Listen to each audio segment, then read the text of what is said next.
Traditionally, education has been used to transmit cultural and religious values from one generation to the next generation. But now, education is no more a local phenomenon. Rather, it has become a global phenomenon. So, under the influence of globalization, role of education has changed. Let's see what kind of role is expected from education under globalization. World model of education views education with consensus perspective. अभी देखते हैं कि consensus perspective है क्या. Consensus perspective is a generic term for sociological theories positing the core principle of social life as a consensus. कि जो social life है उसमें हम सिर्फ अपनी मर्जी के इंटरेस्ट नहीं रख सकते, अपनी मर्जी की बातें नहीं सोच सकते. There would be many disagreements. लेकिन सोशल लाइफ क्या है, प्रिंसिपल क्या है कंसेंसस का, कि going from disagreement to agreement, कि किस तरीके से आप डिसएग्रीमेंट से एग्रीमेंट की तरफ जाएं. And seeing common experiences, interest and values as defining characteristic of a population और अ सोसाइटी. जो लोगों के मुख्तलिफ इंटरेस्ट हैं, एक्सपीरियंसेस हैं, वैल्यूज जो हैं, they are defining characteristic of a society, कि उनको आप वैल्यू कर रहे हैं. Different experiences as well as interest. आप ये नहीं चाह रहे कि उसके अंदर एक यूनिफॉर्मिटी आए. A consensus perspective sees sport as a source of collective harmony, a way of binding people together in a shared experience. तो एक स्पोर्ट के अंदर जो मुख्तलिफ लोग आकर खेल रहे होते हैं, they have variety of interests, they are different persons, but when they work collectively, they share similar experience.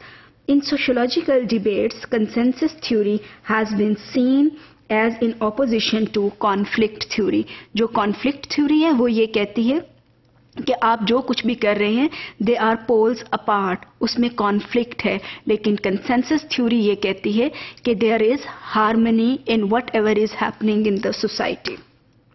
And under the global perspective, world model of education views education with consensus perspective.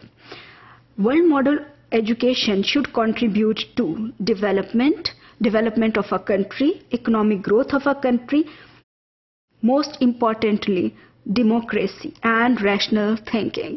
कि जो world model है, जो because it is based on consensus perspective, तो उसमें democratic values को learn करना बहुत ज़रूरी है. अगर आप डेमोक्रेटिक वैल्यूज़ को नहीं लर्न करेंगे, so that is not in line with consensus perspective. तो जो भी एजुकेशन एक कंट्री के अंदर दी जा रही है, it should promote democratic values and rational thinking. जब हम रैशनल थिंकिंग की बात करते हैं, सो rational thinking is much different from sentimental thinking, जहाँ पे आप अपने जज्बात के हिसाब से बात कर रहे होते हैं. तो एजुकेशन सिस्टम के ऊपर ये वाली जिम्मेदारी वर्ल्ड मॉडल ने ये डाली कि वो अपने जो लोग हैं उनको रैशनल बनाए, उनको डेमोक्रेटिक वैल्यूज सिखाए. And at the same time, education should promote development and economic growth. World model education should contribute to socialization as lifelong learning, monitored and assessed by the state. इसमें कि socialization as lifelong learning. Socialization is an important aspect of world model for education. कि इसके हिसाब से education का purpose सिर्फ ये नहीं होना चाहिए कि आपके पास टेक्निकल स्किल्स आ जाएं, आपकी इंग्लिश प्रोफिशिएंसी अच्छी हो जाए, या आपको बहुत अच्छा मैथ्स आ जाए. रादर इस world model of education ask for socialization. और अगर इसमें हम देखें तो दुनिया के अंदर जो कॉन्सेप्ट इमर्ज किया, that was of soft skills integration. Soft skills क्या हैं कि जिसमें आपके पास you need to learn interpersonal skills, because you are not going to live in an isolated world. Now the world is so much interconnected, and if someone doesn't have social skills, the person would be disadvantaged.